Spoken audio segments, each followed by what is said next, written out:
Aquel sol de media tarde que se filtraba por las persianas de lámina no solo traía luz, sino que dibujaba largas franjas de polvo dorado suspendidas en un silencio que hoy nos parece imposible. Eran los años 80, una época donde la vida no se medía en gigabytes ni se guardaba en una nube, sino que se sentía en el tacto rugoso de los mapas de papel y se escuchaba en el zumbido eléctrico de los televisores de tubo antes de mostrar la imagen. No necesitábamos una pantalla en la palma de la mano para sentirnos conectados. Nuestra verdadera red social se tejía en las aceras, entre el olor a café recién colado que escapaba de las ventanas y el sonido rítmico de nuestras zapatillas de lona golpeando el pavimento caliente. Crecimos en un mundo que hoy, visto a través del filtro del presente, parece un escenario de riesgo constante, una geografía de libertad absoluta donde el peligro era simplemente el ruido de fondo de nuestra cotidianidad más pura y salvaje. En aquellos días, el concepto de seguridad no era la obsesión institucional que es ahora, sino apenas una sugerencia lejana que se perdía entre el humo y las risas. Si quieres que los recuerdos de nuestra época no se pierdan, suscríbete. El interior de un automóvil no se percibía como una cápsula blindada diseñada para sobrevivir a un impacto, sino como una extensión cálida y algo desordenada de nuestra propia sala de estar. Era un universo de materiales que hoy han desaparecido, el olor penetrante de la tapicería de vinilo calentada por el sol, el tacto frío de los ceniceros de metal repletos de monedas y el tablero de plástico rígido que crujía con cada bache del camino. Viajar era una experiencia sensorial completa donde el cinturón de seguridad, esa banda de tela rígida y polvorienta que solía estar escondida tras el asiento, era un objeto extraño que nadie sabía muy bien cómo usar y que la mayoría de nosotros consideraba un estorbo innecesario para la libertad de movimiento que exigía nuestra infancia. Muchos de nosotros recordamos aquel privilegio silencioso que significaba ocupar el centro del asiento delantero, ese espacio estratégico entre el conductor y el copiloto donde nos sentíamos los dueños del camino. No había consolas de video ni pantallas individuales que nos aislaran del paisaje. Nuestro entretenimiento consistía en observar el movimiento de la aguja en el velocímetro, y sobre todo, en tener el control absoluto del dial de la radio. Todavía podemos sentir en las yemas de los dedos la textura rugosa de aquellas perillas de plástico que girábamos con precisión quirúrgica, buscando entre la estática y los silbidos de la frecuencia modulada esa canción que marcara el ritmo de nuestro viaje. Éramos los navegantes de una travesía familiar donde el tablero no era una barrera de seguridad, sino un horizonte de posibilidades. Si el mundo exterior nos parecía demasiado alto, simplemente nos poníamos de pie sobre el asiento, apoyando las manos en el material acolchado y caliente de la guantera para ver cómo el asfalto era devorado por el capó del coche, sin que nadie mencionara jamás el riesgo de un frenazo inesperado. Incluso había momentos de una complicidad hoy impensable, cuando nuestro padre nos sentaba en su regazo y nos permitía sostener el volante. Sentíamos el peso del mecanismo, la vibración del motor subiendo por nuestros brazos y la seguridad absoluta de sus manos grandes rodeando las nuestras, dándonos la ilusión de que éramos nosotros quienes gobernábamos aquel gigante de hierro y cromo. Fuera del habitáculo, la estampa era igual de libre y descuidada. Era común vernos apiñados en la parte trasera de las furgonetas, o de manera más audaz, sentados en la caja abierta de una camioneta, dejando que el viento nos golpeara la cara y el sol nos quemara los hombros mientras saludábamos a los desconocidos que quedaban atrás. Aunque las sillas de seguridad para niños ya existían en los catálogos de las tiendas, eran objetos extraños, casi exóticos, que rara vez encontraban lugar en nuestros vehículos. Nos movíamos con una fluidez que ignoraba los anclajes. Éramos pasajeros de una libertad que no entendía de arneses ni de estructuras de impacto, confiados en que el destino, o quizás el azar, siempre nos mantendría a salvo. Todavía recordamos la quietud de aquellos momentos en los que el motor se apagaba y nos quedábamos bajo la custodia del silencio en el estacionamiento del supermercado. Si el coche iba lleno de nosotros, a nuestros padres les resultaba mucho más sencillo dejarnos dentro mientras ellos resolvían las compras de la semana. No había angustia ni alarmas sociales, simplemente bajaban un poco las ventanillas para que el aire circulara y nos dejaban allí, sumergidos en el calor del mediodía que hacía que el aroma del vinilo de los asientos se volviera casi denso y penetrante. Nos entreteníamos observando la gente pasar o inventando juegos con las sombras que proyectaban los cristales, sabiendo que, tarde o temprano, veríamos aparecer la silueta familiar cargando las bolsas de papel marrón. Esa era nuestra primera escuela de paciencia y autonomía, un espacio donde el tiempo parecía detenerse entre el brillo del cromo y el eco de los portazos lejanos. Cuando no estábamos esperando en el coche, el barrio entero se convertía en nuestro dominio absoluto. Salíamos de casa con una consigna vaga de ir a jugar y desaparecíamos durante horas, a veces durante el día entero, bajo la vigilancia invisible de los vecinos. Nuestras bicicletas eran extensiones de nuestro propio cuerpo, máquinas de libertad que manejábamos con una destreza temeraria y, por supuesto, sin rastro de un casco, coderas o protección alguna. La mayoría de nosotros ni siquiera habíamos visto un casco en las tiendas y si hubieran existido, los habríamos rechazado por considerarlos un estorbo para sentir el viento golpeándonos la cara con fuerza. No hacía falta llamarnos por teléfono para saber dónde se encontraba el grupo, bastaba con recorrer las calles y divisar esa maraña de bicicletas amontonadas en el jardín de algún vecino. Ese desorden de metal, pedales y neumáticos era la señal inequívoca de que allí, tras esa puerta, se estaba fraguando la próxima gran aventura de la tarde. Las rodillas raspadas, los golpes y las costras en los codos no eran motivo de llanto ni de visitas urgentes al médico, sino trofeos de guerra que mostrábamos con orgullo ante los demás, marcas legítimas de una infancia que se vivía a ras de suelo, sin filtros y sin una red de seguridad que nos detuviera. Nuestros horizontes no conocían los límites digitales que hoy encadenan a las nuevas generaciones. Nuestra frontera era simplemente la distancia que nuestras piernas o nuestras bicicletas podían recorrer antes de que el cansancio nos reclamara. A veces, la curiosidad nos llevaba demasiado lejos de casa, a barrios desconocidos o parques que no figuraban en el mapa mental de nuestros padres. En esos momentos, cuando el hambre empezaba a apretar o el sol comenzaba su descenso, buscábamos aquel refugio de aluminio y vidrio que hoy es una reliquia, la cabina telefónica. Todavía podemos sentir el tacto frío del auricular de plástico pesado y el olor metálico de las monedas que llevábamos siempre en el fondo del bolsillo, por si acaso. Sin embargo, si la suerte o el cambio nos fallaban, conocíamos el truco maestro de nuestra época.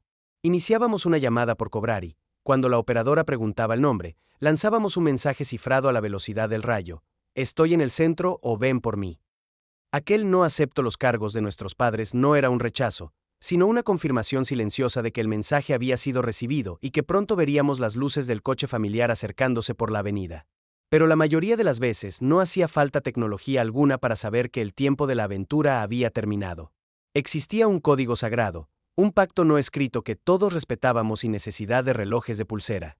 El aviso definitivo no venía de un mensaje de texto, sino del parpadeo eléctrico de las luces de la calle. Esas lámparas de mercurio que comenzaban a zumbar y a teñir el asfalto de un naranja mortecino o de un blanco azulado eran nuestra alarma universal. En cuanto la primera bombilla se encendía sobre nuestras cabezas, una urgencia instintiva nos recorría el cuerpo. Sabíamos que teníamos apenas unos minutos para pedalear con todas nuestras fuerzas, sintiendo el aire fresco de la noche en el rostro, antes de cruzar el umbral de casa. No estar allí cuando la oscuridad se asentaba era romper un equilibrio de confianza que nos permitía volver a salir al día siguiente. Volvíamos sudorosos, con las rodillas sucias y el corazón acelerado, encontrando a nuestros padres esperando en una calma que hoy resultaría impensable, confiando en que el barrio, con su red invisible de cuidados, nos devolvería siempre sanos y salvos antes de que el mundo se sumergiera en el silencio de la noche. Recimos envueltos en una bruma constante que hoy nos resultaría asfixiante, pero que en aquel entonces era simplemente el aroma de lo cotidiano. El humo del tabaco era una presencia inevitable, un hilo gris que se enroscaba en las cortinas del salón, se impregnaba en nuestra ropa y formaba parte del paisaje sensorial de nuestras casas. No existían los espacios libres de humo ni las advertencias de salud en cada esquina. Nuestros padres fumaban con una naturalidad pasmosa mientras desayunaban, mientras conducían con nosotros en el asiento trasero o incluso mientras sostenían una charla relajada en la sobremesa. El aire en el interior de los coches se volvía denso y azulado, una atmósfera pesada que aceptábamos sin cuestionar, mientras mirábamos por la ventanilla empañada, ignorando por completo conceptos como el tabaquismo pasivo que años más tarde cambiarían nuestra percepción del mundo. Esa normalidad se extendía a la vida pública de una manera que hoy parece salida de una ficción distópica. Entrar en un restaurante era sumergirse en una nube de fragancias mezcladas donde el olor de la comida apenas lograba competir con el de los ceniceros siempre llenos, esos objetos de cristal pesado o metal que estaban presentes en cada mesa, en cada oficina y en cada sala de espera. No había divisiones, ni zonas para no fumadores, ni estigmas sociales. El humo era el tejido que unía nuestras reuniones sociales. Lo más sorprendente, visto desde la distancia del tiempo, era la accesibilidad absoluta que teníamos nosotros, siendo apenas unos niños, a ese universo adulto. Todavía podemos recordar el sonido mecánico y seco de las máquinas expendedoras de cigarrillos que descansaban en la entrada de los bares o las farmacias. Eran artefactos de metal frío que no pedían identificaciones ni verificaban edades. Solo necesitábamos unas cuantas monedas y el gesto decidido de tirar de una perilla metálica para que el paquete cayera con un golpe seco en la bandeja inferior. Pero quizás el recuerdo más vívido de aquella libertad delegada era cuando nuestras madres nos enviaban a la tienda de la esquina con una pequeña nota escrita a mano sobre un trozo de papel de libreta. Atravesábamos el barrio con el encargo de comprar el pan, la leche y, casi siempre, un paquete de cigarrillos para el consumo de casa.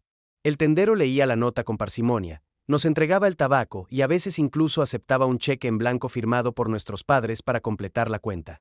No había juicios ni miradas de sospecha. Éramos pequeños emisarios en un mundo donde el tabaco era tan esencial como la harina o el azúcar. Aquella confianza ciega de los adultos hacia nosotros y hacia el entorno social nos otorgaba una responsabilidad prematura, una madurez forjada entre los recados cotidianos y el humo de una época que hoy, afortunadamente o no, se ha disipado para siempre. Aquella llave metálica, a menudo atada a un cordón de zapato o a una cinta de tela que colgaba de nuestro cuello como un amuleto de responsabilidad, era el símbolo de nuestra independencia prematura. Éramos los niños con llave, una generación de pequeños guardianes que regresábamos de la escuela a hogares sumergidos en un silencio profundo, mientras nuestros padres trabajaban jornadas interminables para sostener el sueño de la clase media. Todavía podemos recordar el sonido exacto de la llave girando en la cerradura y el olor a casa cerrada que nos recibía, un aroma a encierro, a muebles de madera y al detergente del suelo que se había secado horas atrás. Sin la vigilancia constante de ojos adultos, aprendimos a cuidar de nuestros hermanos menores, a preparar meriendas sencillas y a gestionar el tiempo entre las tareas escolares y la libertad absoluta frente al televisor. Los padres de entonces confiaban en una premisa simple: si teníamos la edad suficiente para marcar el número de emergencias o para no quemar la cocina, teníamos la edad suficiente para estar solos. Éramos autosuficientes por necesidad, forjando un carácter que se alimentaba de esa soledad compartida entre las paredes de nuestros apartamentos. En ese entorno de madurez forzada, la relación con el mundo de los adultos tenía matices que hoy nos parecen sorprendentes. El alcohol, por ejemplo, no era el monstruo prohibido de las campañas actuales, sino un invitado habitual en las celebraciones familiares que observábamos con una mezcla de curiosidad y rechazo.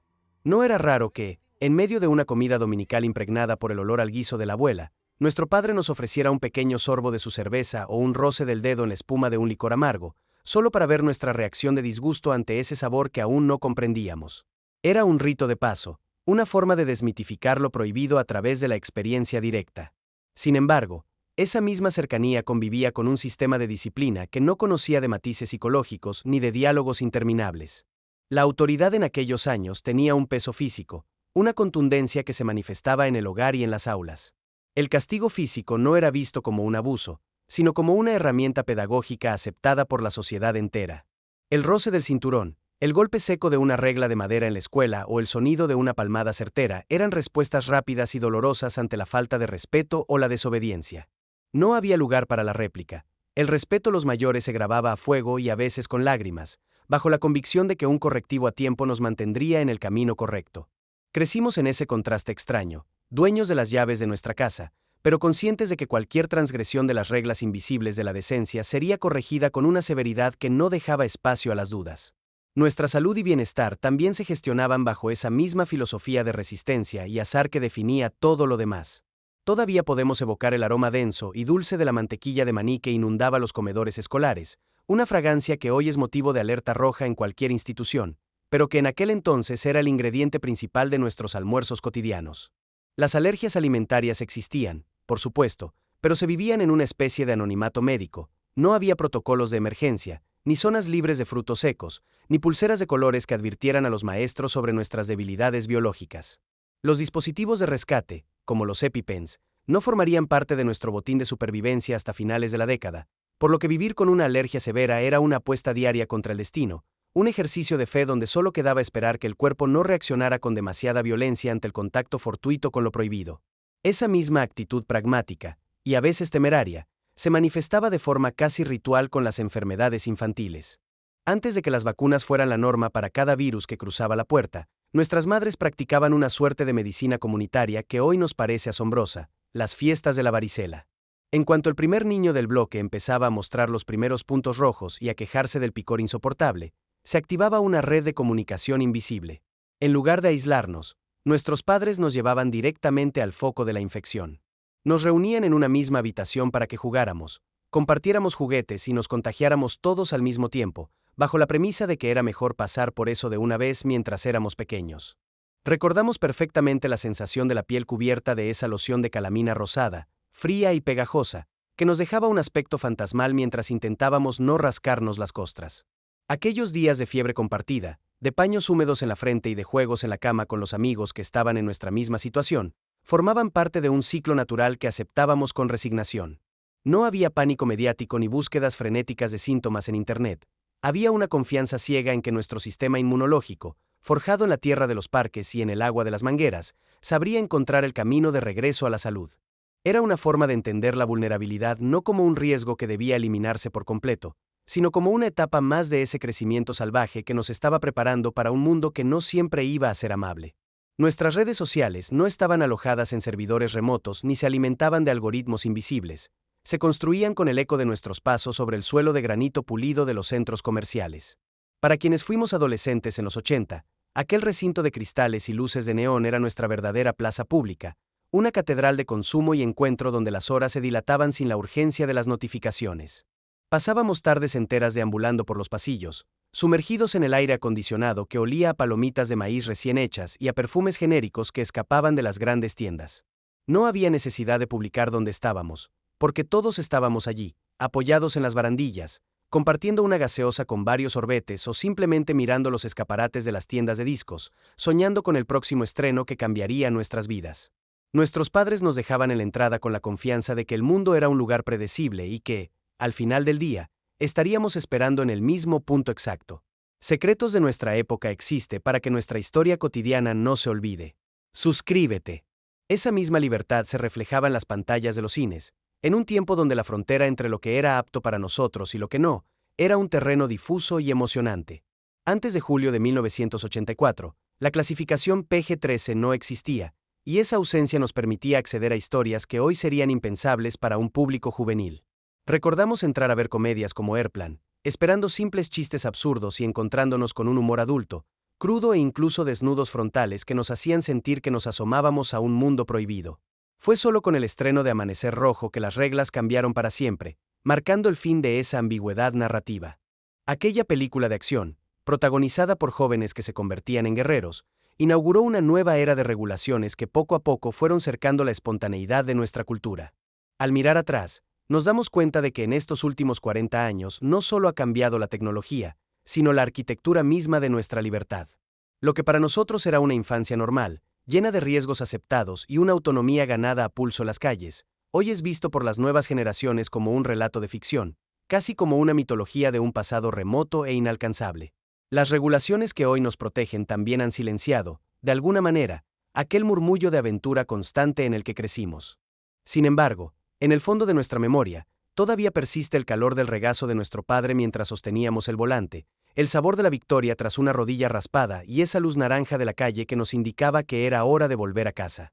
Somos los guardianes de un tiempo que ya no volverá, pero que vive en nosotros cada vez que cerramos los ojos y recordamos cómo se sentía, simplemente, ser libres.